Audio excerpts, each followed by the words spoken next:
from this to this fabulous pocket notebook. So hello everyone. Today I'm just showing you how I put together this little pocket journal hand stitched from some packaging from Your Creative Studio. So there was this set of vellum papers that I'm flipping through here, and the one showing through the window that I already put together off screen is the one that was showing through when I opened it in the unboxing. Check the iCard for that. Anyway, so I just put some card behind it, and now I am prepping the packaging with some sandpaper just so that things will glue better to it. Sometimes it has a glossy coating. Then I took this other package of cards from the same box, I believe, or let me check on that. But yeah, and I sanded down that as well. That took a bit, but I wanted to get it so that it would adhere really well with the glue. May or may not be necessary depending on your glue, but this is how I did mine. So then I am going to add just a little bit of a border with this handmade type paper that I think I'll try to list when that was from. It's from a while ago in a Your Creative Studio box, but I'm still using it.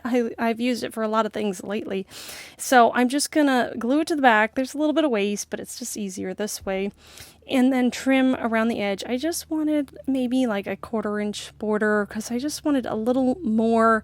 I wanted to cover up a little more of the packaging type information, and I just wanted to give a little bit of contrast between the purple and the purple. And I think the white, off-white, does that really well. And it has kind of a delicate, soft nature to it, so it adds to this little journal because it's got florals and, you know, a lot of that lovely detail in it.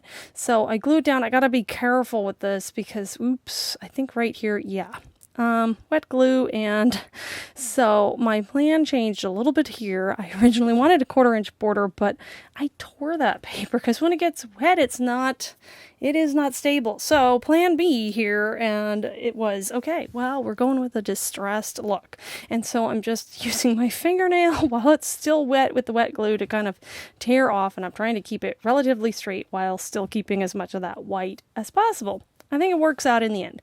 So now the little hand stitching process. I have other tutorials for handmade journals. I'm just showing you, this is kind of a quick one, and we punch the holes. I use my centering ruler to get them perfectly centered and equidistant.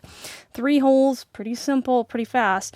And I often will nowadays make a template. That's what this cardboard white piece is, because then it's exactly the same every time, no matter how many times I choose to punch.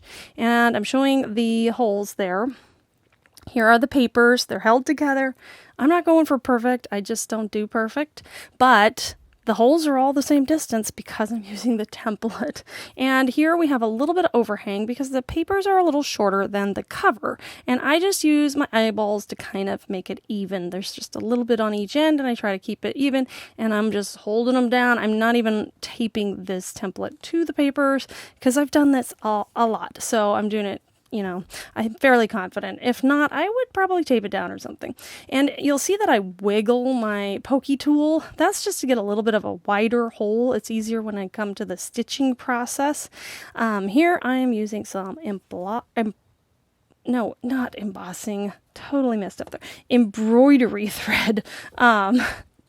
As the stitching. There's all kinds of things. If it fits through the hole and it ties, you can use it as a stitching.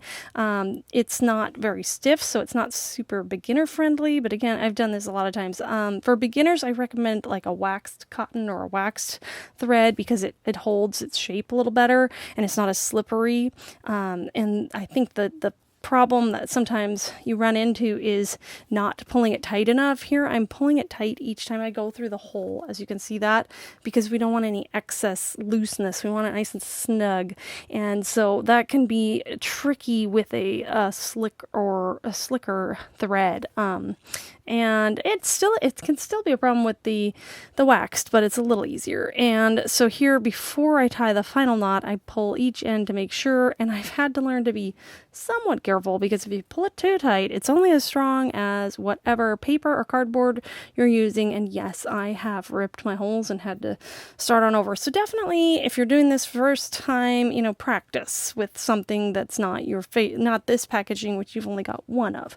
But here are the 3 holes holes and I just tie a knot, and I wanted my strings on the outside, so that determines where you start.